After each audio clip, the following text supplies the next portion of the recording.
Foul point है, आन उपासना नहीं करनी।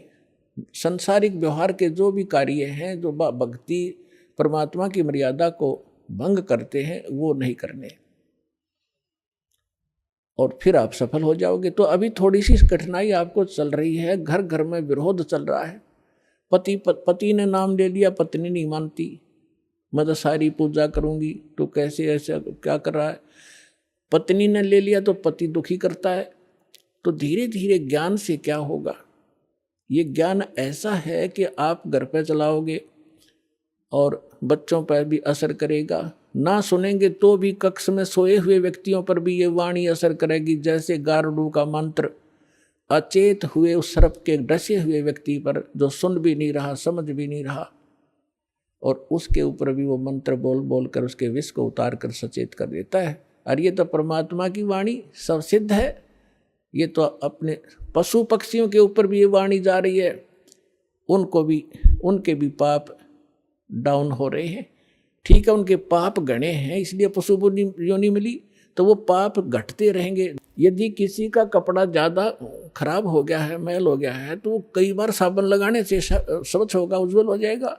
और जिसका थोड़ा मैला है, 1-2 बार साबुन लगाने से उज्जवल हो जाता है।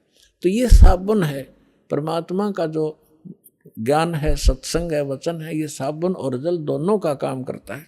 तो धीरे धीरे ये सत्संग जिस घर में चल रहा है, पड़ोसियों तक भी असर होगा आपका, और आपके घर के पशु पक्षियों पर भी इसका प्रभाव पड़ेगा। आपके घर कोई पशु पक्षी भी रह रहा है, उसके ऊपर भी धीरे धीरे उसके अंदर ये वाणी का जो ज्ञान यज्ञ का पुण्य उसमें संग्रहित होगा। और कुछ ऐसे पाप हैं जो ज्ञान यज्ञ से ही खत्म होते और उसका विकल्प ही नहीं है। जैसे कपड़े को पहले थोड़ा मैला है तो जल से धो दिया, साफ हो गया। ज़्यादा मैला है तो और भी मैल रहा तो साबुन लगाना पड़ा, और फिर भी कोई दाग दबा रह जाता है तो ड्राई क्लीन से साफ हो जाता है। तो इसी प्रकार ये सभी क्रियाएं हमें अपने अंतःकरण, अपने जीव के ऊपर, आत्मा के ऊपर जो मैल जमा हो गए, उन सभी पापों का नाश करने के लिए ये सारे ही साधन अपनाने पड़ेंगे। मंत्र के जाप भी करने पड़ेंगे, 5 यज्ञ भी आपने करनी पड़ेंगी, और तब जा करके आपकी भक्ति सफल होगी। तो इसमें फाउल पॉइंट दास आपको बता रहा है कि ये भ्रमित ना होना। ऐसे कोई व्यक्ति आपके साथ डिस्कस भी करे तो उसको समझाना कि देखो, पहले तो जब हम डॉक्टर के पास जाते हैं तो डॉक्टर की औषधि में हम स्वयं ही विवेचन करते हैं, तो फिर उस डॉक्टर के पास जाने की आवश्यकता ही नहीं कि इसने दवाई ठीक नहीं दी तो कोई और देखो, वहाँ से लो। तो इसी प्रकार सबसे पहले तो ये देखो, ये ज्ञान आज तक ना किसी ने सुना और ना सुनाया, किसी के पास था ही नहीं। और जिन महापुरुषों के पास था उनको प्रतिबंध कर दिया था, मालिक ने प्रतिज्ञा करा दी थी कि अभी इसको डिस्क्लोज ना करना। तो महापुरुष थे, वो अपनी अमृतवाणी में बोल के सारा कुछ लिख गए, एफिडेविट बना गए, कबीर इज गॉड, ये वो फाइनल कर गए थे वो महापुरुष, जिनके दास बार बार उनके शुभ नाम आपको सुनाता है।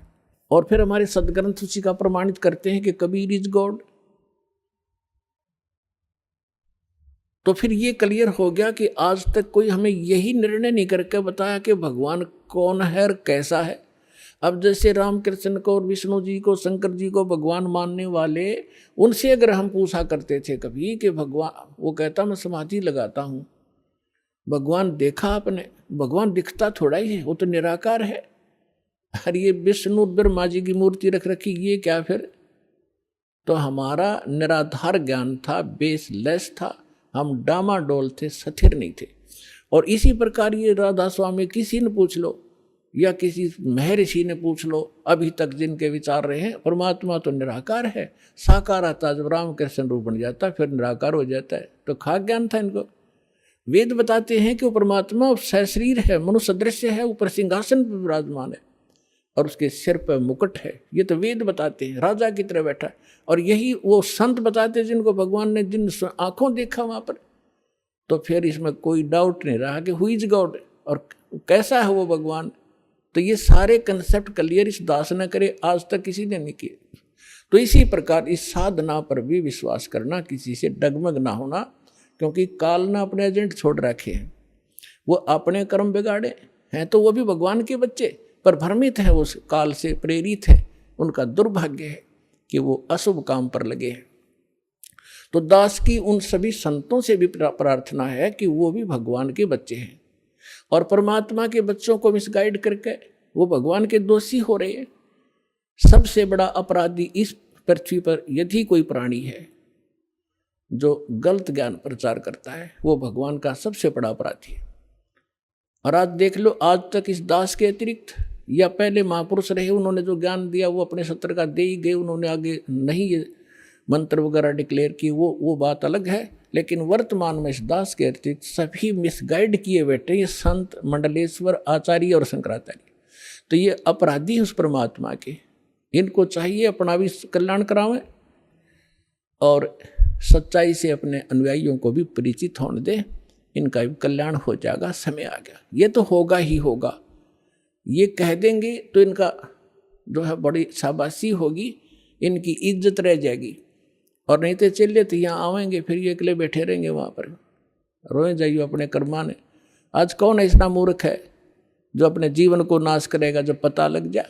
आप सुन रहे थे जगत गुरु तत्वदर्शी संत रामपाल जी महाराज जी के मंगल प्रवचन। अधिक जानकारी के लिए विजिट कीजिए हमारी वेबसाइट www.jagatgururampalji.org। संत रामपाल जी महाराज जी के शुभ आशीर्वाद से पूरे विश्व भर में 500 से भी ज्यादा नाम दीक्षा केंद्र हैं, जिन पर संत रामपाल जी महाराज जी द्वारा ऑनलाइन निशुल्क नाम दीक्षा दी जा रही है। अपने नजदीकी नाम दीक्षा केंद्र का पता करने के लिए संपर्क करें 8222880541।